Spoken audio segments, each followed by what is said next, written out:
Bên cạnh tôi lúc này là các nghệ nhân đang chế tác không ổn của chiếc kèn và chuẩn bị bắt nhịp cho gần 1.500 nghệ nhân và thanh thiếu niên tham gia trình diễn kèn. Để có một chiếc kèn đẹp, âm thanh tốt, khi chế tác, các nghệ nhân phải thổi thử từng ngón sáo. Khi có âm chuẩn mới lắp ráp vào thân kèn theo thứ tự của từng ngón sáo. Ống ngắn nhất là âm cao nhất, trầm dần theo độ dài của ống. 6 ống quan trọng như nhau, bỏ qua một ống là kèn không có âm. Theo các nghệ nhân người Mông, kèn có rất nhiều hiệu được chia thành 3 loại: kèn cơ bản, kèn lễ và kèn hồn. Tương truyền, tiếng kèn thấm vào máu thịt như phần hồn của người Mông ngay từ khi chào đời. Ngày nay, những điệu kèn cơ bản đã được đưa vào chương trình và phổ biến trong trường học, nhất là những sinh hoạt cộng đồng.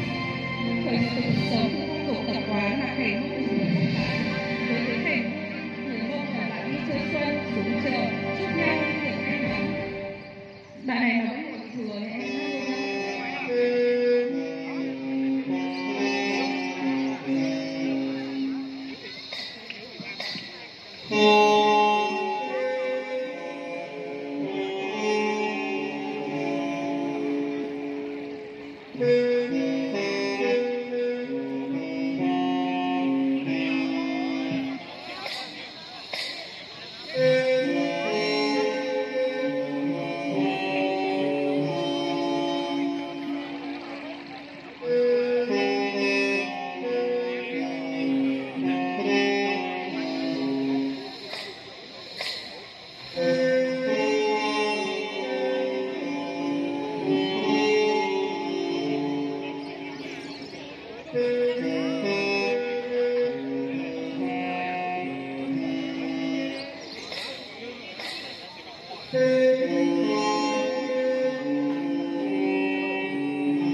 huyện Trạm Tấu, huyện Văn Chấn, tỉnh Yên Bái và khai mạc Festival Kèn Mông lễ hội hoa tớ dày năm 2023 xin được khép lại tại đây.